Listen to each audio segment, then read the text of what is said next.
Boa noite, meus irmãos. Que a graça do Senhor Jesus seja sobre a sua vida, seja sobre todos nós e nos conceda a direção que nós precisamos para cultuar o nome de Deus nesse momento. Vamos iniciar este culto de louvor e adoração ao nosso Senhor, abrindo a palavra de Deus na carta de Paulo aos Colossenses, capítulo 3, do qual nós leremos os versículos 14 a 17. Colossenses capítulo 3, do versículo 14 ao versículo de número 17.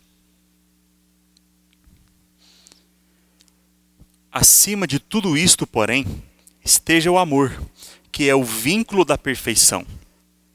Seja a paz de Cristo o árbitro em vosso coração, a qual também fostes chamados em um só corpo, e sede agradecidos.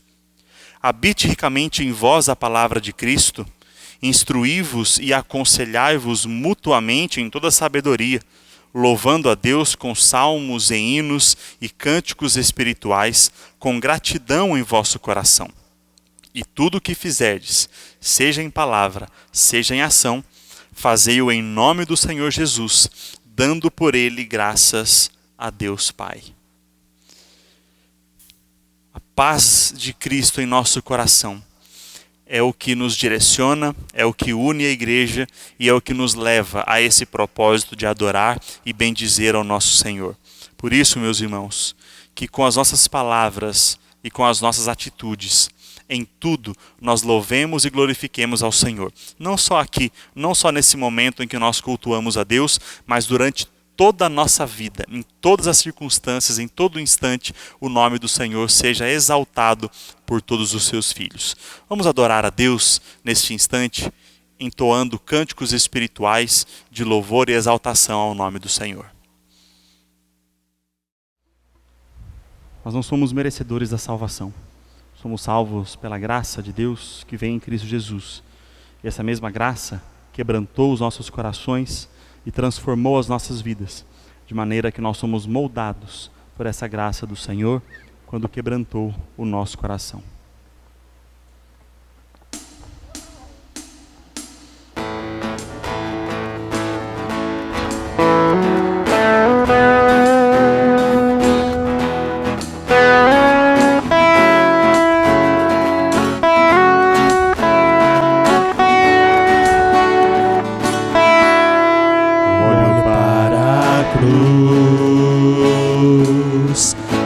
Cruz eu vou, o seu sofrer participar,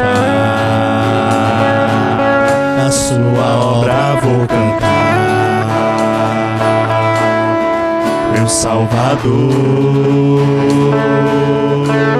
na cruz mostrou o amor do Pai, o justo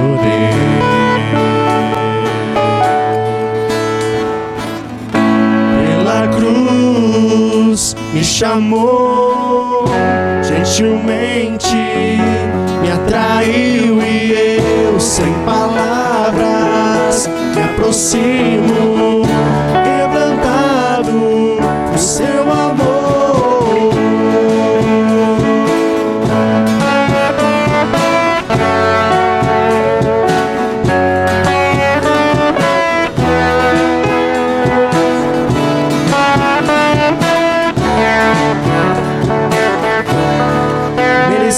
Da vida, de graça recebi, por sua cruz, da morte me livrou, trouxe minha vida, eu estava condenado, mas agora pela cruz reconciliado, pela cruz me chamou gentilmente, me atraiu e eu sem palavras me aproximo,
me chamou, gentilmente me atraiu e eu, sem palavras, me aproximo, quebrantado do seu amor.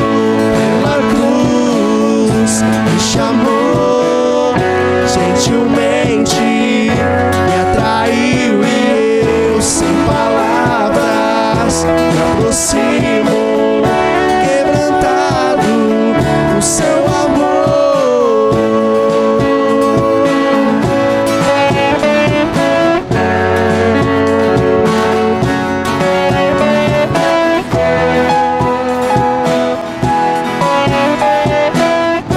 Quebrantado do seu amor.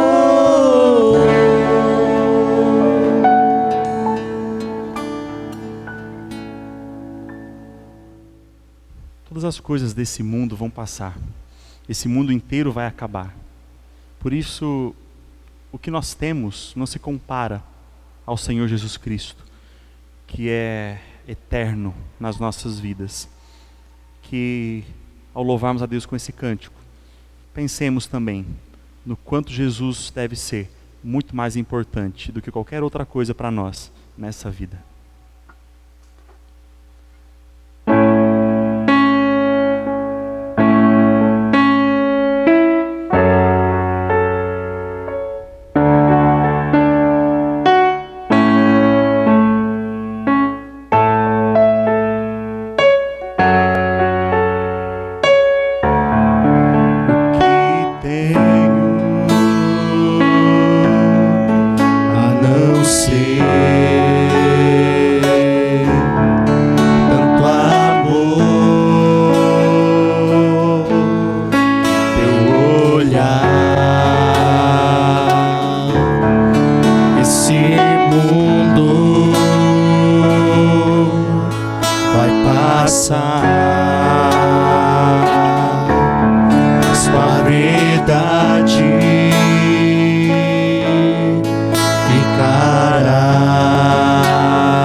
Estou triste, minha fé está em ti. Tua mão sustenta o céu e sustenta o meu viver. Teu amor me guiará até o fim.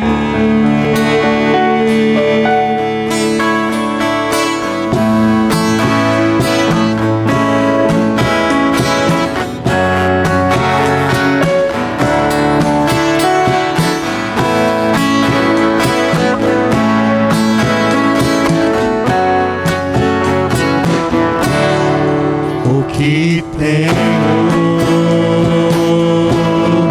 a não ser tanto amor, teu olhar. Esse mundo vai passar, mas tua verdade ficará. Jesus, eu só tenho a ti esperança para mim. Se estou triste, minha fé está em ti. Tua mão sustenta o céu e sustenta o meu viver. Teu amor me guiará até o fim.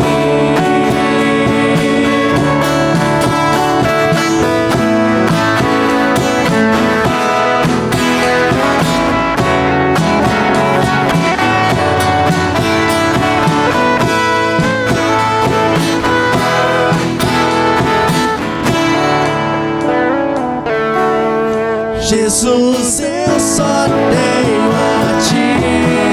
Jesus, eu só tenho a ti. Jesus, eu só tenho a ti. Jesus, eu só tenho a ti.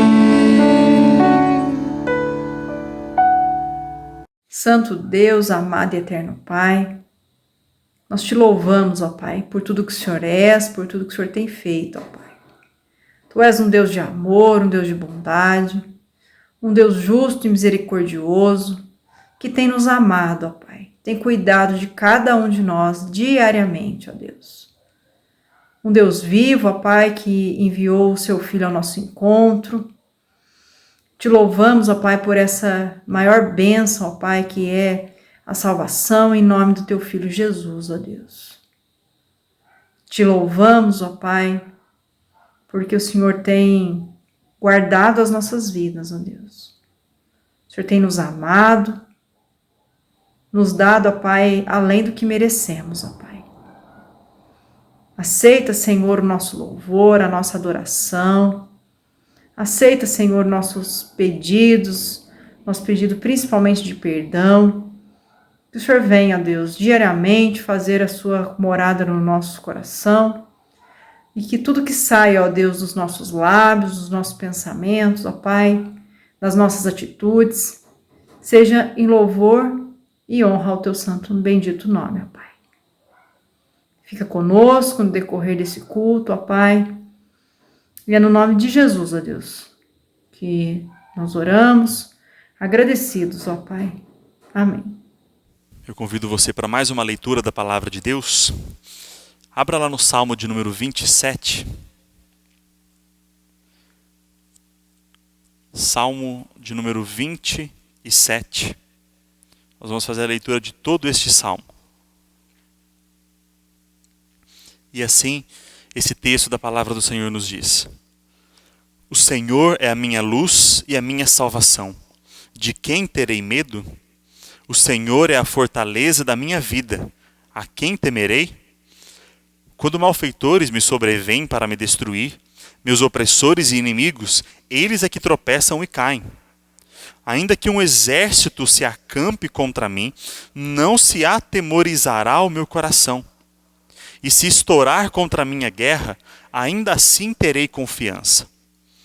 Uma coisa peço ao Senhor e a buscarei: que eu possa morar na casa do Senhor todos os dias da minha vida, para contemplar a beleza do Senhor e meditar no seu templo. Pois no dia da adversidade, ele me ocultará no seu pavilhão, no recôndito do seu tabernáculo me acolherá. Elevar-me-á sobre uma rocha. Agora será exaltada a minha cabeça acima dos inimigos que me cercam.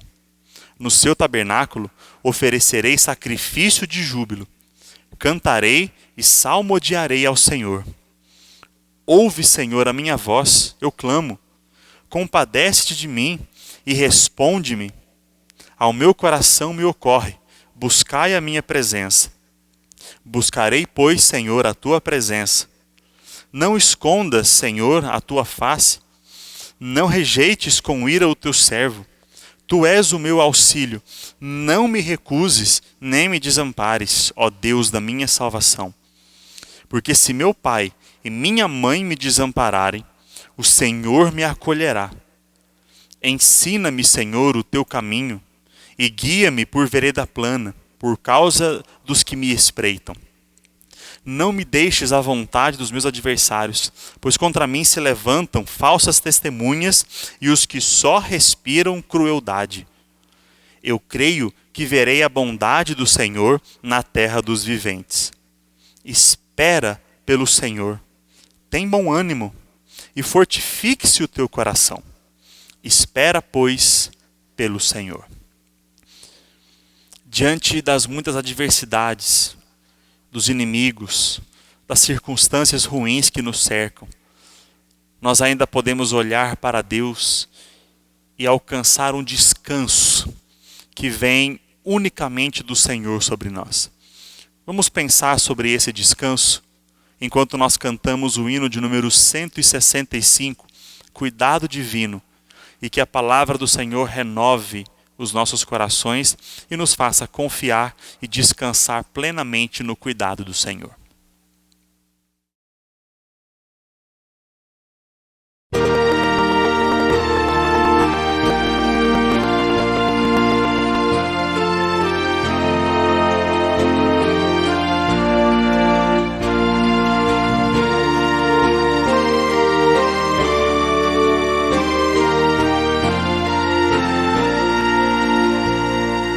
Não desanimes, Deus proverá, Deus velará por ti, com suas asas te cobrirá, Deus velará por ti, Deus cuidará de ti, na tua dor, com todo amor, jamais te deixará, Deus cuidará de ti. Se no teu peito vibrar a dor, Deus velará por ti. Dos aprovaste seu grande amor, Deus velará por ti. Deus cuidará de ti, na tua dor, com todo amor, jamais te deixará, Deus cuidará de ti. Nos desalentos, nas provações, Deus velará por ti. Nas desventuras, nas tentações, Deus velará por ti.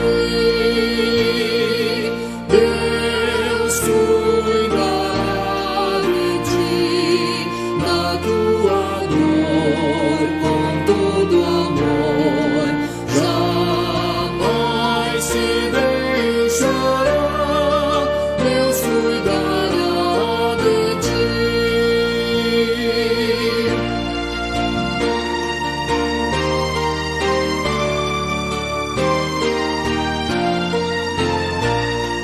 Senhor Deus amado Pai, obrigado, Pai, por tudo que o Senhor tem feito por nós.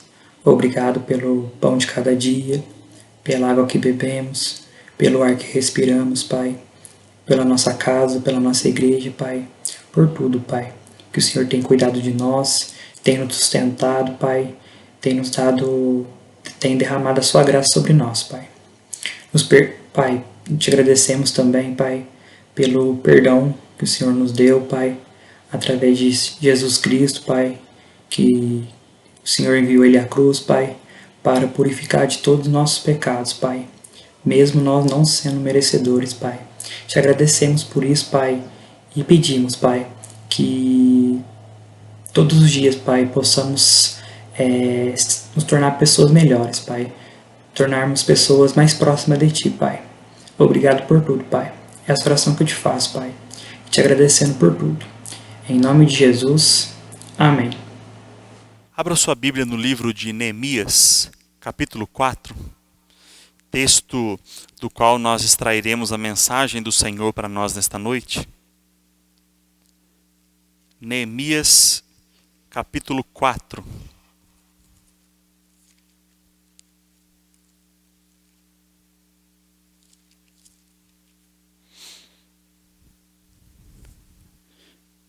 Eu vou fazer a leitura de todo esse capítulo e peço para você que, se possível, acompanhe aí mesmo na sua Bíblia. Tendo Sambalate, ouvindo que edificávamos o muro, ardeu em ira e se indignou muito e escarneceu dos judeus. Então falou na presença de seus irmãos e do exército de Samaria e disse: que fazem estes fracos judeus? Permitir-se-lhes a isso? Sacrificarão? Darão cabo da obra num só dia? Renascerão acaso dos montões de pó as pedras que foram queimadas? Estava com ele Tobias, o amonita, e disse: ainda que edifiquem, vindo uma raposa derribará o seu muro de pedra. Ouve, ó nosso Deus, pois estamos sendo desprezados. Caia o seu opróbrio sobre a cabeça deles, e faze que sejam um despojo numa terra de cativeiro. Não lhes encubras a iniquidade, e não se risque de diante de ti o seu pecado, pois te provocaram a ira na presença dos que edificavam. Assim edificamos o muro, e todo o muro se fechou até a metade da sua altura, porque o povo tinha ânimo para trabalhar. Mas ouvindo o Sambalate e Tobias, os arábios, os amonitas e os asdoditas, que a reparação dos muros de Jerusalém ia avante, e que já se começavam a fechar-lhe as brechas, ficaram sobremodo irados. Ajuntaram-se todos de comum acordo para virem atacar Jerusalém e suscitar confusão ali. Porém, nós oramos ao nosso Deus e, como proteção, pusemos guarda contra eles de dia e de noite. Então disse Judá: já desfaleceram as forças dos carregadores, e os escombros são muitos, de maneira que não podemos edificar o muro. Disseram, porém, os nossos inimigos: nada saberão disto, nem verão, até que entremos no meio deles e os matemos. Assim faremos cessar a obra. Quando os judeus que habitavam na vizinhança deles 10 vezes nos disseram de todos os lugares onde moram, então pus o povo por famílias nos lugares baixos e abertos, por detrás do muro, com as suas espadas e as suas lanças e os seus arcos. Inspecionei, dispus-me e disse aos nobres, aos magistrados e ao resto do povo: não os temais. Lembrai-vos do Senhor, grande e temível, e pelejai pelos vossos irmãos, vossos filhos, vossas filhas, vossa mulher e vossa casa. E sucedeu que, ouvindo os nossos inimigos, que já o sabíamos que Deus tinha frustrado o desígnio deles, voltamos nós ao muro, cada um à sua obra. Daquele dia em diante, metade dos meus moços trabalhava na obra, e a outra metade empunhava lanças, escudos, arcos e couraças. E os chefes estavam por detrás de toda a casa de Judá. Os carregadores, que por si mesmos tomavam as cargas, cada um com uma das mãos fazia a obra, e com a outra segurava a arma. Os edificadores, cada um trazia a sua espada à cinta, e assim edificavam. O que tocava a trombeta estava junto de mim. Disse eu aos nobres, aos magistrados e ao resto do povo: grande e extensa é a obra, e nós estamos no muro muito separados, longe uns dos outros. No lugar em que ouvides o som da trombeta, para ali acorrei a ter conosco. Dará por nós. Assim trabalhávamos na obra, e metade empunhava as lanças desde o raiar do dia até o sair das estrelas. Também nesse mesmo tempo disse eu ao povo: cada um com o seu moço fique em Jerusalém, para que de noite nos sirvam de guarda e de dia trabalhem. Nem eu, nem meus irmãos, nem meus moços, nem os homens da guarda que me seguiam largávamos as nossas vestes. Cada um se deitava com as armas à sua direita. Vamos mais uma vez orar ao nosso Deus? Senhor, nós agradecemos porque temos o privilégio de ouvirmos a Tua voz, de ouvirmos a palavra do Senhor e de recebermos através dela a mensagem que o Senhor tem para nós. Por isso nós te pedimos mais uma vez que venha falar aos nossos corações, que venha nos abençoar, que venha nos direcionar sobre aquilo que o Senhor quer que nós conheçamos. Derrama a Tua graça e tenha misericórdia de nós, ó Pai. Nós te pedimos e em tudo te agradecemos, em nome do Senhor Jesus. Amém. A mensagem que eu quero compartilhar com você hoje, meus irmãos, tem por tema lutando contra o desânimo. E eu creio que seja um tema muito propício, muito oportuno para os dias em que nós estamos vivendo. Virão, talvez circunstâncias até mesmo piores, para que nada disso traga desânimo ao nosso coração e nós continuemos lutando contra todo o desânimo que pode sobrevir a nós. Mas, diante de toda a sua vida, durante todo o tempo da sua vida, quantas vezes você já desistiu de alguma coisa? Quantas vezes você já começou um projeto e parou no meio do caminho e não levou ele adiante mais? O maior motivador das desistências que nós temos na vida, irmãos, chama-se desânimo. É por causa do desânimo que muitas vezes nós enfraquecemos ou até mesmo desistimos de algumas coisas. Porém, a palavra de Deus tem o perfeito remédio contra esse mal, contra esse desânimo.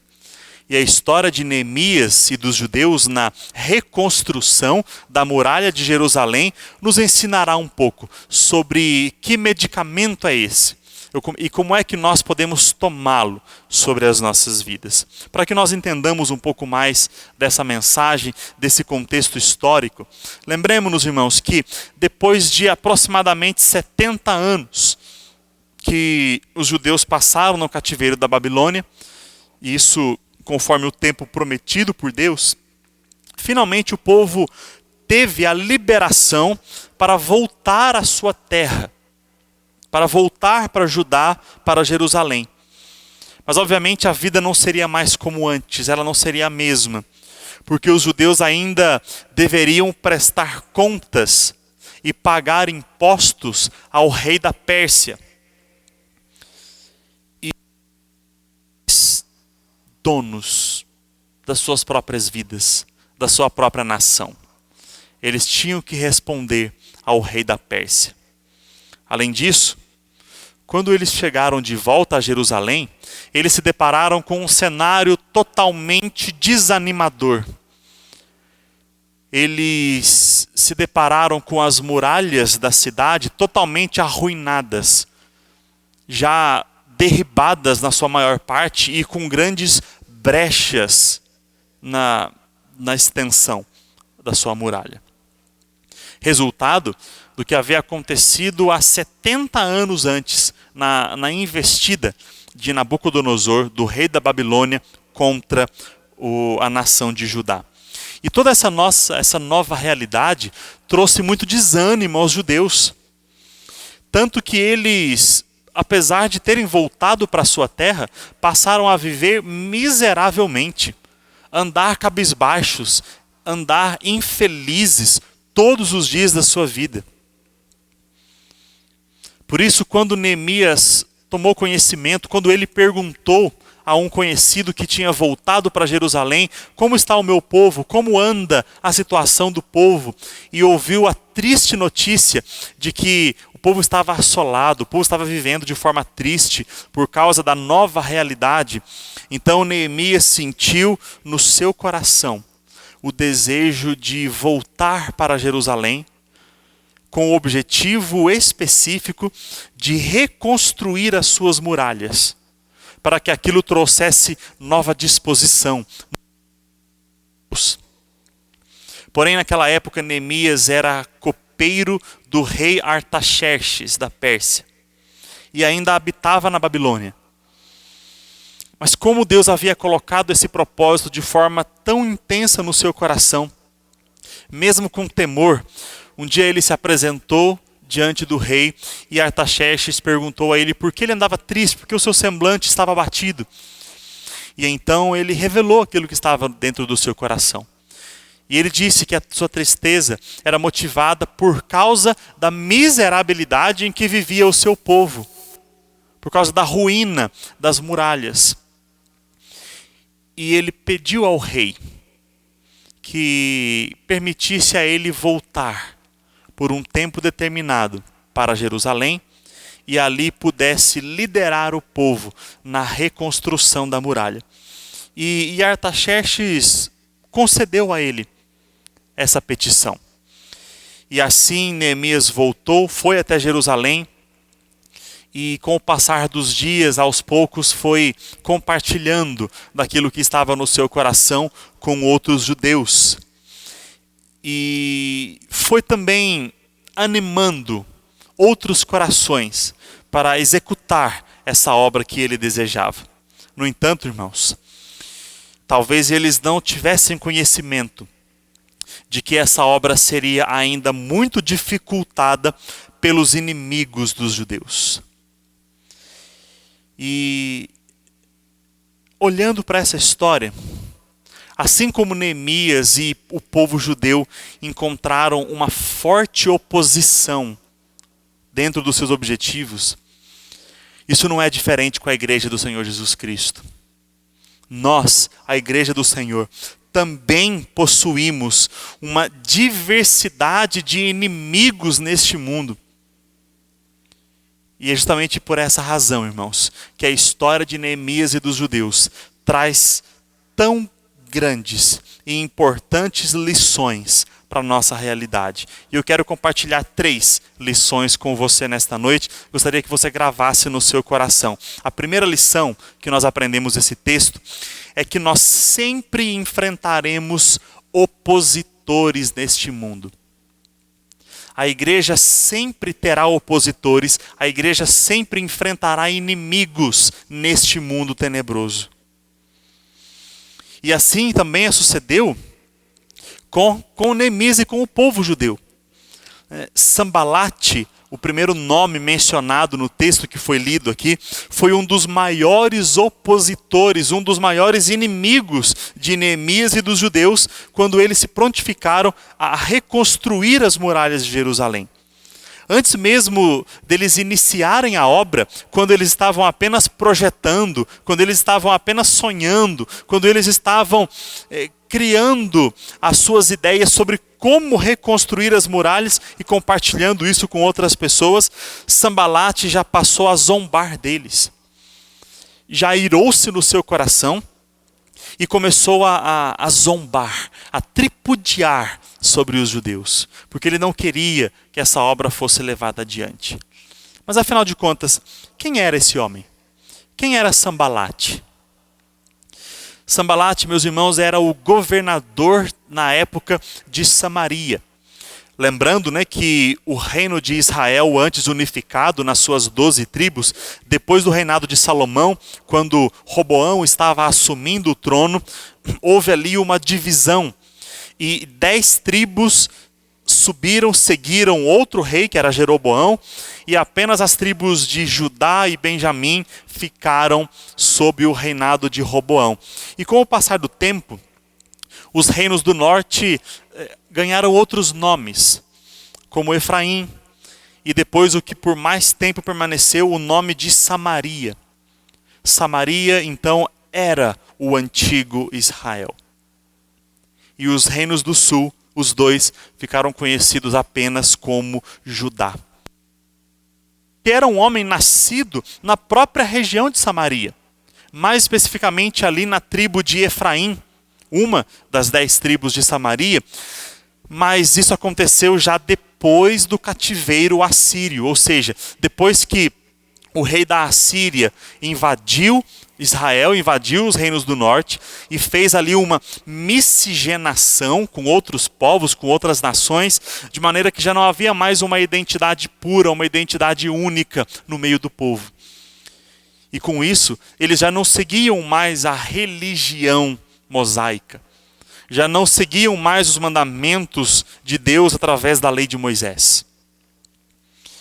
E na época do governo persa, Sambalate foi então colocado, foi nomeado como governador, abaixo obviamente do rei do império persa, mas ainda assim como governador da região de Samaria. E por ser oriundo lá desse reino de Samaria, Sambalate então já nutria no seu coração um ódio contra os judeus. Por isso, quando ele viu que os judeus voltaram para sua terra e estavam ali dispostos a recomeçar a construção das muralhas, ele se inflamou no seu espírito e tentou, através das zombarias, impedir que os judeus levassem essa obra adiante. E uma outra questão, irmãos, é que não apenas como alguém nascido e crescido em Samaria, mas alguns também entendem que era do interesse de Sambalate governar sobre a própria nação de Judá. Mas com a chegada de Neemias, isso ficou mais difícil, ficou mais complicado. Neemias era um forte candidato a se tornar, pelo rei persa, um governador da nação judaica. E então Sambalate começou a levantar questionamentos e animosidade entre os povos contra os judeus. Ele começou a questioná-los dizendo: o que esses fracos estão fazendo? Eles vão reconstruir tudo num só dia? Eles vão levantar das cinzas, das pedras queimadas novamente a muralha?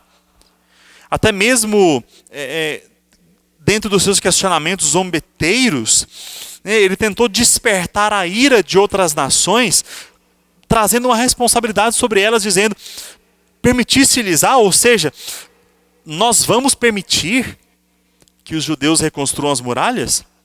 O que eles querem? Se rebelar contra o rei? Contra o Império Persa? Eles querem retomar a sua força?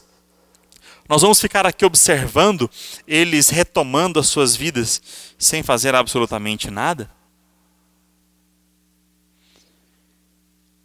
E diante de toda esta incitação,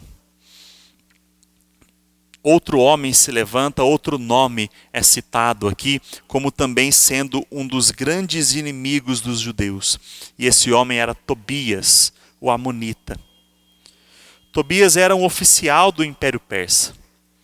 Provavelmente, ele era o governador do reino de Amon, por isso chamado de amonita. E esse reino ficava em uma das fronteiras de Judá. Por isso ele também se levantou contra os judeus. Ele não queria que essa obra se levasse adiante. Mas diferente de Sambalate, Tobias ainda tinha uma forte ligação com os judeus, tornando-se até mesmo um traidor. Tobias tinha filhos, aliás, e os seus filhos se casaram com mulheres judias. E tão forte era essa conexão que ele tinha com os judeus, que o próprio sumo sacerdote, Eliasibe, que era o responsável pelo templo, pela religiosidade judaica naquela época, deu a Tobias um dos quartos, um dos átrios dentro do templo de Jerusalém para o próprio uso de Tobias. Mas mesmo tendo essa ligação, ele ainda se levantou contra os judeus e tripudiava dizendo: deixe eles construírem. Será uma obra tão fraca, tão inútil, que até mesmo uma raposa derrubará esse muro novamente. E, irmãos, diante de toda essa animosidade que foi levantada contra os judeus, qual foi a sua reação? Como é que eles reagiram a tudo isso? O texto nos mostra que, primeiramente, eles buscaram ao Senhor. Eles lançaram ao Senhor as suas lutas, as suas perseguições. Eles colocaram diante de Deus tudo aquilo que estava acontecendo. Eles disseram, como tem aqui no versículo 4, ouve, Senhor, ouve o nosso Deus, porque nós estamos sendo desprezados. E não apenas buscaram ao Senhor, mas também fizeram orações imprecatórias contra os seus inimigos, pedindo a Deus: pese a mão sobre os nossos inimigos, caia o seu opróbrio, ou seja, caia a sua vergonha sobre as suas próprias cabeças, por aquilo que eles estão fazendo. Mas, irmãos, a última informação dessa primeira parte, que vai do versículo 1 até o versículo de número 6. A última parte é a que mais nos chama a atenção. E o autor escreve assim: edificamos os muros e todo o muro se fechou pela sua metade. Por quê? Porque o povo tinha ânimo para trabalhar. Apesar de todas as investidas contra os judeus, eles continuaram com a sua obra, porque eles tinham ânimo para trabalhar. E, irmãos, assim como nessa história de Neemias e dos judeus, a igreja do Senhor Jesus também possui inimigos. Inimigos em todas as partes. Inimigos que se manifestam de diversas formas. Os opositores, os inimigos da igreja, podem ser pessoas. Pessoas que zombam, pessoas que humilham, que discordam, que odeiam, que perseguem os cristãos por causa da sua fé. Assim como, por exemplo, no caso de Tobias, que era chegado dos judeus, algumas vezes os opositores da igreja podem se levantar dentro das próprias igrejas, trazendo falsas acusações, falsas doutrinas, fingindo serem cristãos, mas na verdade se levantando contra o verdadeiro cristianismo. Mas os nossos inimigos, os nossos opositores, também podem ser Satanás e os seus anjos, em que a Bíblia nos relata que buscam com todo o empenho perseguir os cristãos para que eles se afastem de Cristo, para que eles abandonem o Evangelho. Satanás tem militado contra a igreja do Senhor Jesus Cristo. Mas, irmãos, esses inimigos também podem ser circunstâncias adversas, desfavoráveis. Circunstâncias que nos provam, que nos tentam.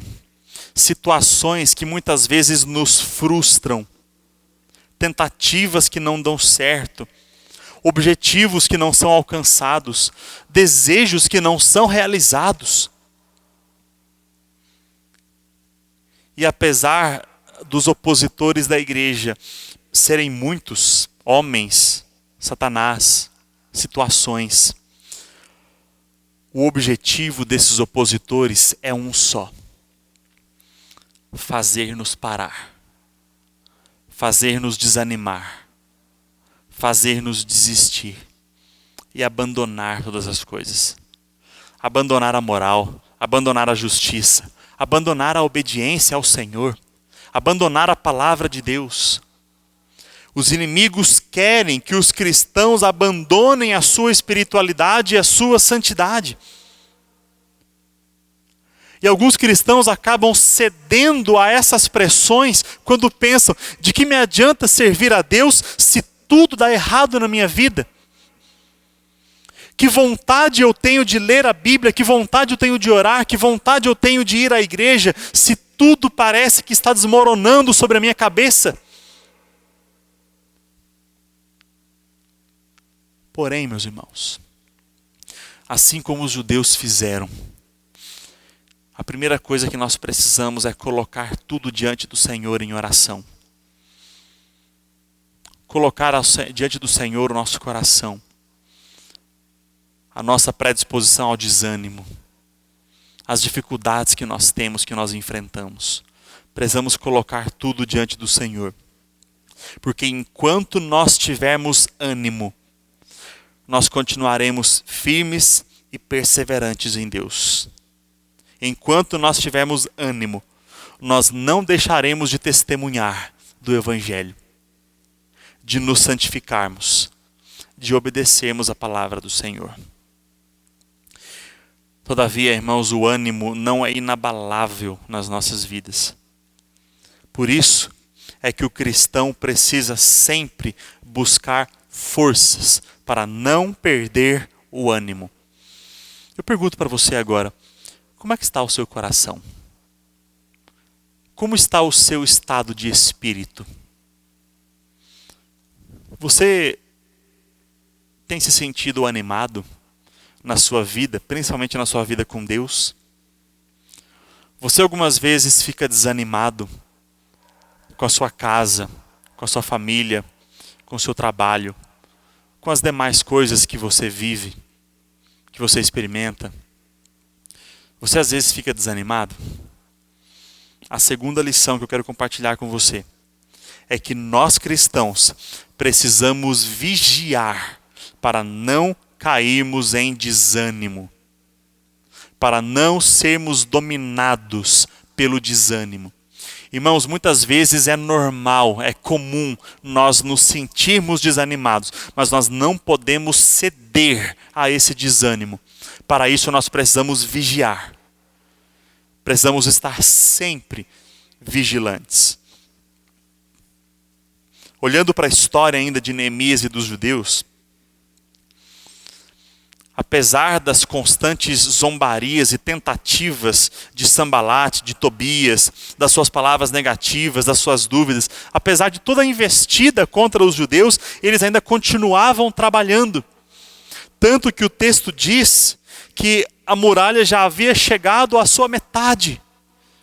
Metade da sua altura já tinha sido levantada novamente e as brechas estavam começando a se fechar. Ou seja, as partes da muralha que já estavam totalmente derribadas, que já não estavam mais completas, que já não estavam fechando, as brechas estavam se acabando, poucas brechas restavam. E quando Sanbalate e Tobias ouviram dizer que os judeus continuavam e que as obras estavam muito avançadas, o seu coração acendeu numa ira ainda maior e mais profunda do que tinha antes. E além desses dois nomes, o texto aqui ainda menciona outros inimigos adicionais que os judeus tinham naquela época, que eram os árabes, os amonitas e os asdoditas. Esses últimos, os asdoditas, eram aqueles que habitavam na região da Filístia.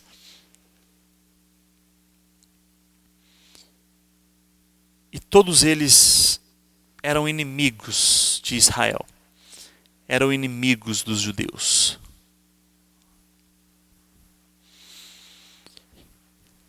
E olhando para essa situação, irmãos, percebemos que o cenário era caótico. Era extremamente complexo. Porque os judeus estavam cercados por todos os lados de inimigos. Sanbalate, o governador da Assíria, que ficava ao norte. Tobias, o governador de Amon, que ficava ao leste. Os asdoditas, que ficavam a oeste. E os árabes, que ficavam mais na região sudoeste de Judá. Ou seja, por todos os lados, os judeus estavam cercados por inimigos que queriam ver o seu mal.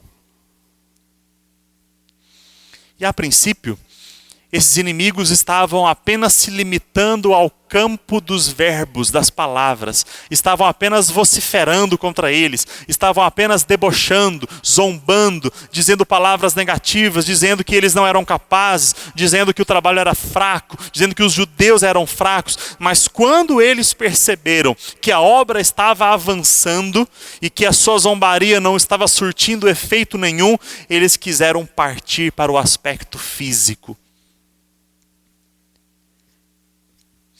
E todos esses inimigos se juntaram em comum acordo para investir fisicamente contra os judeus. Eles não poderiam atacar as muralhas, porque era o rei da Pérsia que havia permitido a sua construção. Mas eles podiam, de forma sorrateira, matar os judeus. E isso faria com que eles se desanimassem e a obra parasse. E era isso, irmãos, o que eles queriam fazer. No entanto, eles nem chegaram a executar o seu plano, mas somente a sua intenção fez com que os judeus se reorganizassem e se preparassem.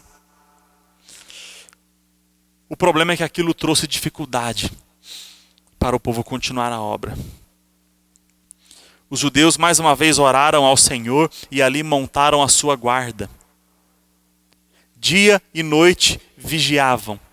E a partir daquele tempo, somente metade do povo trabalhava, enquanto a outra metade ficava como vigia. Mas o grande problema, irmãos, é que isso aumentou o desgaste e desacelerou a obra. E por causa disso, os judeus desanimaram. Perderam as suas forças, perderam a sua motivação, por causa das grandes ameaças dos seus inimigos. Aquele ânimo, aquela disposição, aquela coragem que antes eles possuíam, já não estava mais impulsionando os judeus para trabalharem. E a obra começou a parar. Irmãos, a palavra do Senhor diz a nós, na primeira carta de Paulo aos Coríntios, capítulo 10, versículo 12. Aquele, pois, que pensa estar em pé, veja que não caia. Talvez hoje você tenha ânimo, disposição, mas isso não quer dizer que você deva baixar a guarda. Você precisa estar sempre vigilante, porque em algum momento o desânimo pode sobrevir às nossas vidas. Também o próprio Senhor Jesus disse, e as suas palavras estão registradas no Evangelho de Mateus, capítulo 26, versículo 41. Vigiai e orai para que não entreis em tentação. O espírito, na verdade, está pronto, mas a carne é fraca. Irmãos, não são poucos os cristãos que desanimam na sua jornada, por causa das adversidades que encontram, por causa das lutas pelo caminho, por causa dos inimigos que se levantam contra a igreja. E o que esse desânimo costuma produzir? Costuma levar o cristão a deixar de pregar o evangelho, ou por medo, ou então por vergonha. Esse desânimo costuma fazer com que o cristão deixe de testemunhar a sua vida com Cristo, que ele deixe de se santificar, que ele deixe de ler a Bíblia, que ele deixe de orar, que ele deixe de ir à igreja, enfim, que ele deixe de buscar o reino e a justiça de Deus em primeiro lugar. Esse desânimo nos desmotiva. E muitas vezes o cristão para de ler a Bíblia, de orar, de ir à igreja, de buscar a Deus. Em algum momento, irmãos, todos nós podemos ficar cansados da luta. E podemos começar a perder as nossas forças, o nosso ânimo, o nosso desejo de buscar a Deus. Por isso nós precisamos tomar cuidado e estarmos preparados para dias ruins. Estarmos preparados para momentos difíceis na nossa vida, para não deixarmos que o desânimo nos leve a parar de uma vez por todas. A partir do momento em que o desânimo começa a surgir nas nossas vidas, ele precisa ser identificado e confrontado. E é nesse ponto que a continuidade da história de Neemias e dos judeus nos ensina muito sobre isso. E assim eu compartilho com você a terceira e última lição da mensagem desta noite. E essa lição é: o nosso ânimo é sustentado por fé e por luta. O ânimo do cristão é sustentado por fé e por luta. Não pode faltar a fé, mas também não pode deixar de lutar. Nós vimos no versículo 9 que a primeira atitude que os judeus tiveram quando souberam das ameaças dos seus inimigos para atacá-los, para matá-los, foi de se colocarem diante do Senhor em oração. O próprio Deus já havia se dirigido ao seu povo muitas vezes, se apresentando como sendo ele o Senhor dos exércitos. E todas as vitórias que Israel havia conquistado durante a sua história, não tinha sido por causa da sua força, por causa da sua estratégia, por causa do seu preparo para as batalhas, mas sim porque o Senhor dos exércitos estava com eles. E por essa razão é que primeiramente eles se prontificaram a orar, a buscar a Deus. Mas irmãos, não parava por aí. Essa foi apenas a primeira das atitudes. Mas Neemias também praticou algo. E a primeira coisa que ele fez foi organizar as famílias, as casas dos judeus, para que houvesse vigilantes no local de trabalho. De modo que os trabalhadores tivessem mais segurança e tranquilidade para avançarem na sua obra. Como a muralha já estava pela metade, já não havia necessidade de vigiar todo o seu perímetro. As partes em que as brechas estavam todas fechadas, as muralhas já estavam altas o suficiente para que os inimigos não conseguissem ultrapassá-la. E como os judeus trabalhavam em cima das muralhas, colocando as pedras, eles conseguiam avistar de longe os seus inimigos e se proteger deles. Mas ainda havia algumas brechas. E justamente nessas brechas, chamadas aí também de lugares baixos, onde alguns homens ficavam preparando as pedras para serem colocadas na muralha, Neemias colocou alguns vigilantes. E esses vigilantes estavam devidamente armados com as suas espadas, com as suas lanças e com os seus arcos. A função que esses vigilantes tinham era apenas ficarem atentos a uma aproximação dos inimigos, caso eles realmente viessem atacar os judeus para matá-los. E irmãos, assim, para que não houvesse enfraquecimento, para que não houvesse um desgaste muito grande, todo o povo foi convocado para essa grande obra, a da construção, mas também da batalha. O texto que nós lemos diz que Neemias conclamou até mesmo os nobres, que eram os príncipes dos judeus, e os magistrados, ou seja, até mesmo os juízes foram convocados para trabalhar ali no sentido braçal, carregando literalmente pedras e carregando as suas armas, caso fosse necessário lutar contra os inimigos. Foi convocado para essa batalha. E além disso, enquanto o povo trabalhava, Neemias passava por todos os lugares, por todos os pontos de trabalho, e ali dirigia palavras de motivação aos judeus. Neemias dizia assim: lembrai-vos do Senhor, grande e temível. O que Neemias queria com isso, irmãos, era lembrar todos os judeus das grandes coisas que o Senhor tinha feito outrora sobre o seu povo. Por todas as vezes em que eles haviam vencido os seus inimigos nas batalhas. E mesmo quando eles estavam apertados, em menor número, despreparados de armas, Deus havia levado o seu povo a vencer inúmeras batalhas. E o resultado disso foi que o Senhor, através de Neemias, frustrou toda tentativa dos inimigos de amedrontar os judeus. Tanto, irmãos, que os ataques planejados pelos inimigos nunca chegaram a acontecer, porque o povo estava preparado para qualquer coisa que tivessem de enfrentar.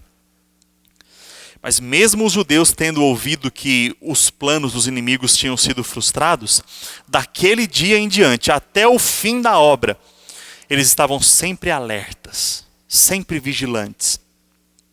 Até mesmo os moços de Neemias, aqueles que tinham vindo com ele do antigo reino da Babilônia, ali da Pérsia, até mesmo os seus moços tinham sido colocados para trabalhar. E cada um deles trabalhava com as suas armas ao lado.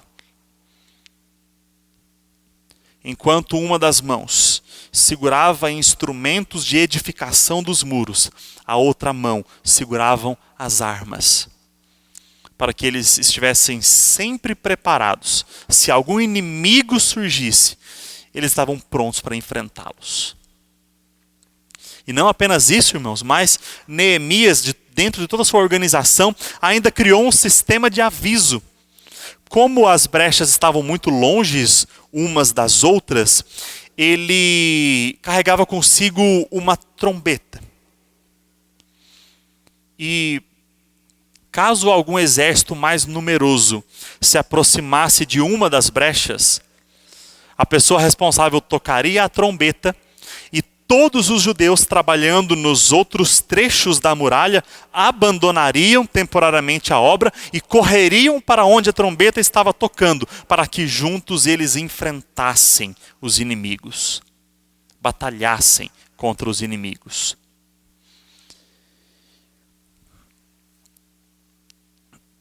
Irmãos, a vigilância era tão dedicada que os judeus não tiravam nem as suas roupas para dormir. Normalmente os judeus usavam uma roupa por baixo e uma capa, ou então uma túnica por cima. E na hora de dormir, eles tiravam essa túnica, dormiam apenas com a roupa por baixo. Mas nem isso eles faziam. Estavam dormindo até mesmo com as túnicas, porque caso os inimigos atacassem à noite, eles já estavam prontos para batalhar. E ainda dormiam com as suas armas do lado.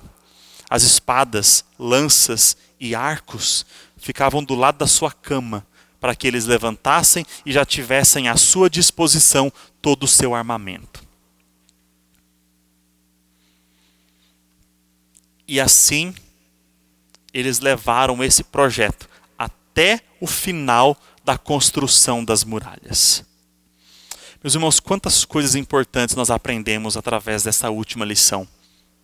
A primeira delas é que como cristãos, como igreja do Senhor Jesus, nós precisamos colocar todas as nossas angústias provocadas pelos nossos inimigos, pelas adversidades, diante do Senhor em oração. Toda perseguição, todo ódio que o cristão tem, precisa ser colocado diante de Deus, através das orações. Você tem colocado isso diante de Deus, de Deus, do Senhor? Tudo aquilo que te traz desânimo, você tem orado ao Senhor sobre isso? Você tem lançado sobre Ele as suas ansiedades? Mas, irmãos, não é apenas isso. Nós precisamos também estar preparados para resistir nessas batalhas. Nós precisamos de estratégias e nós precisamos também de coragem. Porém, mais um aspecto extremamente importante da batalha é ensinado a nós aqui. E esse aspecto é o da unidade do povo de Deus. Assim como se alguém tocasse a trombeta, todos os judeus correriam para o mesmo lugar para batalharem juntos, a igreja do Senhor Jesus Cristo precisa estar em unidade para resistir aos seus inimigos. Grupos pequenos, ou mesmo cristãos isolados, cristãos individualizados, são mais fracos, são mais frágeis diante dos seus opositores. Irmãos, o individualismo enfraquece a igreja, enfraquece o cristão. Por isso, não fique sozinho, não se isole, mas procure sempre a comunhão da igreja. Tanto para ajudar aquele que precisa, quanto para ser ajudado. Tanto para fortalecer o seu irmão, quanto para ser fortalecido nas suas dificuldades. Sozinho, nós somos incapazes de resistir a muitos dos nossos inimigos, mas a comunhão nos fortalece. A comunhão nos ajuda a enfrentarmos toda situação de oposição.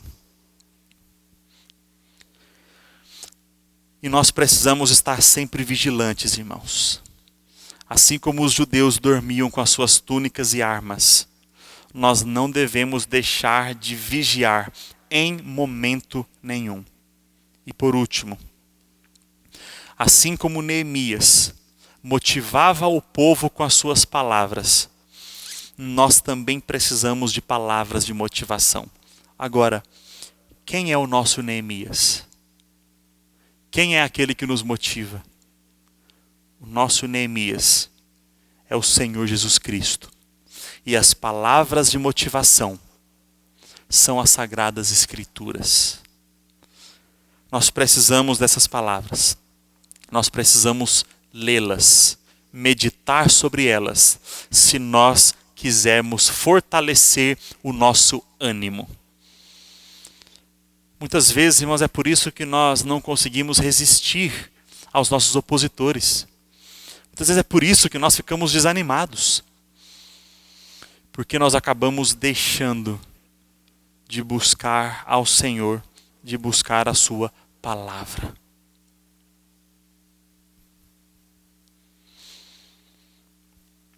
Para concluir essa mensagem, eu queria comparar a batalha de Neemias com a batalha da igreja. E a batalha que Neemias e os judeus tiveram foi por um período limitado de duração. Mas a nossa batalha se estende por todos os dias das nossas vidas. A batalha de Neemias e dos judeus foi uma batalha física. Mas a nossa batalha é uma batalha espiritual contra os principados e potestades, contra seres espirituais que dominam sobre este mundo pecaminoso. Porém, irmãos, a nossa batalha também terá um fim. Para nós cristãos, individualmente, a nossa batalha acaba quando nós morremos, porque a nossa alma é levada para o seio de Abraão, onde nós já começamos a desfrutar do descanso que Deus tem prometido para nós. Mas para a igreja, de forma geral, a batalha terminará quando Cristo voltar entre as nuvens e de uma vez por todas destruir todos os inimigos da igreja. Mas até esse dia chegar, não tenha medo. Não tenha vergonha, não se esconda, não fuja, não desanime, mas olhe para o Senhor, busque o Senhor Jesus Cristo, ore e lute para não parar a obra para que Ele te chamou. E que obra é essa, irmãos? Que obra nós temos para cumprir neste mundo? A obra de buscarmos o reino e a justiça de Deus em primeiro lugar. A obra de buscarmos a santificação. A obra de esperarmos firmes na promessa do Senhor. A obra de pregarmos o Evangelho a toda criatura. Porém, quanto mais nós pregamos o Evangelho, quanto mais nós defendemos a verdade, quanto mais nós levantamos a bandeira do cristianismo, mais os inimigos se levantarão contra nós. E nos perseguirão. E nos odiarão. Meus irmãos, não tem como fugir disso. Os inimigos da igreja estarão sempre furiosos e tentarão fazer de tudo para essa obra parar. Recentemente, eu soube de um grupo de pessoas da comunidade LGBT que estão criando um site para catalogar algumas igrejas que eles consideram igrejas infiéis. Igrejas que não fazem casamentos de pessoas do mesmo sexo. Igrejas que não seguem as doutrinas pagãs deste universo. E o objetivo é justamente expor algumas igrejas, pressionar algumas igrejas para que elas parem de pregar o verdadeiro evangelho, para que elas parem de pregar a verdade. Os inimigos estão se levantando. Os inimigos estão se manifestando contra a igreja. Mas não desanime. Não tenha medo. Não se acovarde. Não esconda a sua fé. Mas pegue em armas. Principalmente nas armas espirituais. E lute para resistir aos seus opositores. Sejam eles homens, sejam eles demônios, sejam eles situações adversas. Fortifique-se no Senhor. Lembrando que a vitória já está garantida, porque ela não pertence a nós, mas é a vitória que vem através do Senhor Jesus Cristo. Que o Senhor renove as suas forças e conceda ânimo ao seu coração. Vamos orar mais uma vez? Deus, nós te louvamos porque a tua palavra nos fortalece, nos direciona, nos motiva e nos anima. E é por isso que eu também peço ao Senhor que derrame a tua graça sobre nós, sobre o teu povo. E diante, ó Pai, das muitas lutas e dificuldades que nós enfrentamos neste mundo, não nos deixe desanimar. Não nos deixe abandonar o Evangelho. Não nos deixe abandonar a tua palavra, a vida de oração, a santidade, o testemunho. Mas ajuda-nos a manifestarmos cada vez mais a verdadeira e santa palavra do Senhor. Em tudo isso, nós te agradecemos e pedimos a força que vem do Senhor. E o fazemos em nome de Cristo Jesus. Amém. Que o Senhor vos abençoe e vos guarde. Que o Senhor levante o rosto sobre vós e tenha misericórdia de vós. Que o Senhor sobre vós levante o rosto e vos dê a paz. E que a maravilhosa graça do nosso Senhor Jesus Cristo, que o amor imenso do Senhor e eterno Pai, a comunhão, a paz e as consolações do Santo Espírito, repousem sobre todos vós e sobre toda a igreja que pertence ao Senhor Jesus, espalhada pela face da terra, hoje e para todo sempre. Amém.